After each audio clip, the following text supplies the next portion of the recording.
ሰላም ሰላም፣ እንዴት ናችሁ? ደህና ናችሁ? እግዚአብሔር ስሙ ይባረክ። እኔ በጣም ደህና ነኝ። የዛሬው ፕሮግራም ጾመ ሸይጧን ጾመ ሸይጧን ሸይጧን ታውቃላችሁ አይደል? ምንድን ነው? የሚበላ የሚጠጣ ነው? የሚያዝ የሚለቀቅ ነው? ምንድን ነው? ጾመ ሸይጧን ጾመ ሸይጧን ብየዋለሁ። የዛሬውን ፕሮግራም ጾመ ሸይጣን ብየዋለሁ። የትኛው ጾም እንደሆነ መቼም ይገባችኋል። ምክንያቱም ጾም ነውና የሚጾም ሁሉ ይጾማል፣ ጾሞ ደግሞ ጿሚ ይሆናል፣ ጿሚ ሆኖ ደግሞ ይጾማል ማለት ነው። ለማንኛውም ጾመ ሸይጣን የሚለው ወደ አረበኛ ይቃጠዋል። ከአማርኛ ተበድሮ ነው። አረበኛ እንኳን ተበድሮ ነው። ከአማርኛ ከቆፍጣናው አማርኛ ተበድሮ ነው። አረበኛ ደግሞ ምን አለውና እንግዲህ ከጥንት ጀምሮ እንደምንረዳው አንድ ሰው ሲጾም ባህሪውን እንትን ለማለት ክፉ የሆነውም ክፉ ባህሪውን ለመቅረፍ የተሻሻለ ህይወት እንዲኖረው በሰዎች ዘንድ ተቀባይ እንዲሆን፣ ለሰዎች መልካም እንዲሆን፣ ለሰዎች ጥሩ እንዲሆን፣ ለሰዎች ሩሩ እንዲሆን፣ አንዳንዱ እንዳውም ጾም ሲጾም ምሳውን ለሰው ያካፍላል። እንደ ሙስሊሞች ሰብስቦ 3 ጊዜ እንደ ጅብ በሌሊት ሳይሆን በቀን የሚበላትን ቆርሶ ያችን ደግሞ ለኔ ብጤ ይሰጣል። ኦርቶዶክስ እያለው እንደዛ ነው ማወቅ። በጴንጤም እንደዛ ነው። ካቶሊክም እንደዛ ነው። ሲጾም ምን ያደርጋል?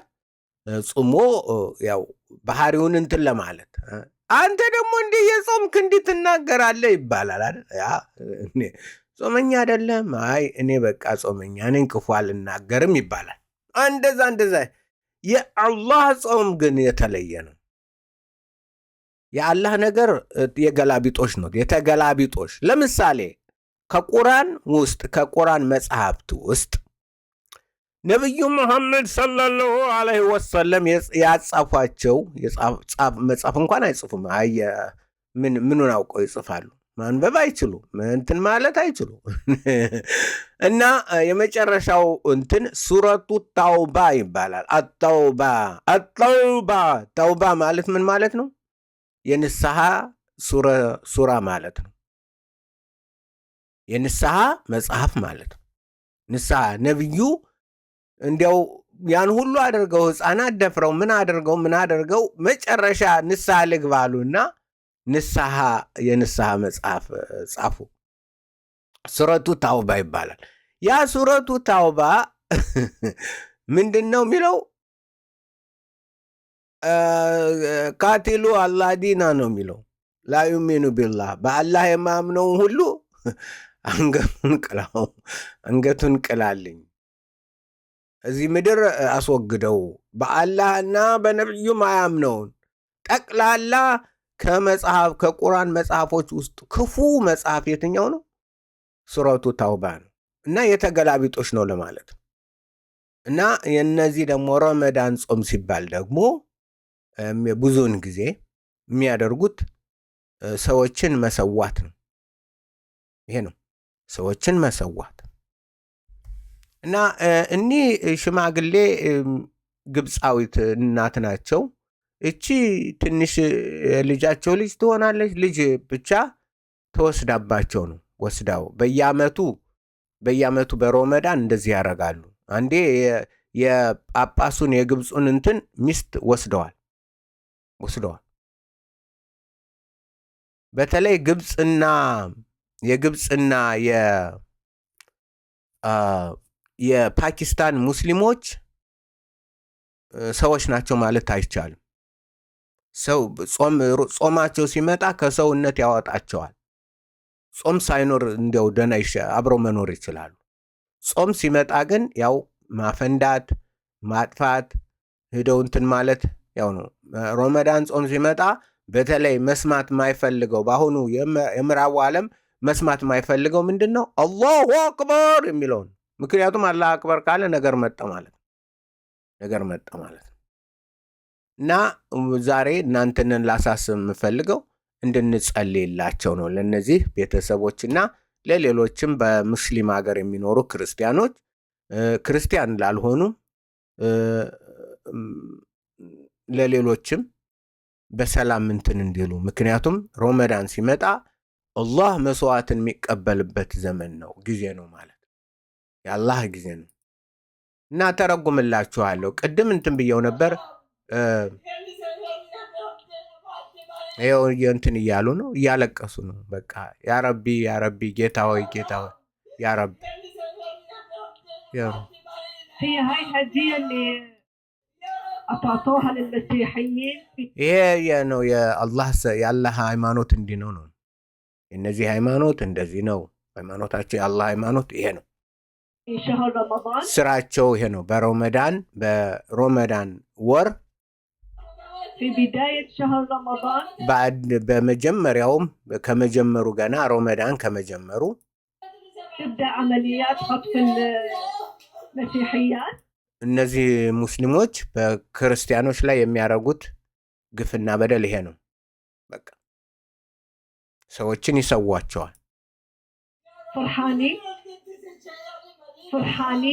ደስ ይላቸዋል።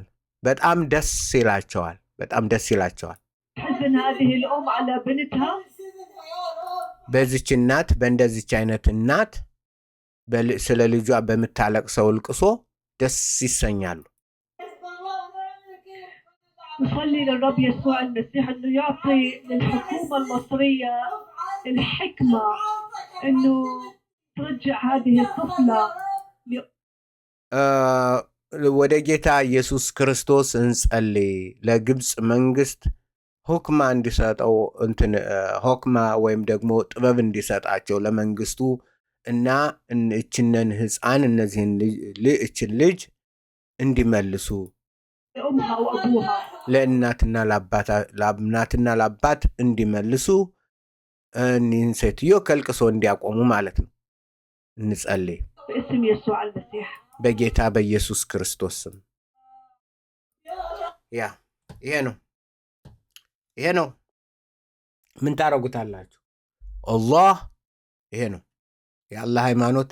በተረት ተረት የተመሰረተ ሃይማኖት በሰዎች ላይ ነው ግፍና በደል የሚያደርግ። ሰዎችን አናላይቭ ማድረግ፣ ሰዎችን ማዋረድ፣ በሰዎች ላይ ግፍና በደል ማምጣት ይሄ ነው።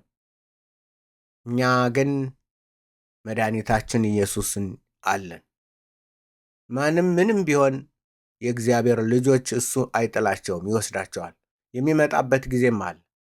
በእሳት ሆኖ በእንደዚህ አይነት ክፉ ሃይማኖት፣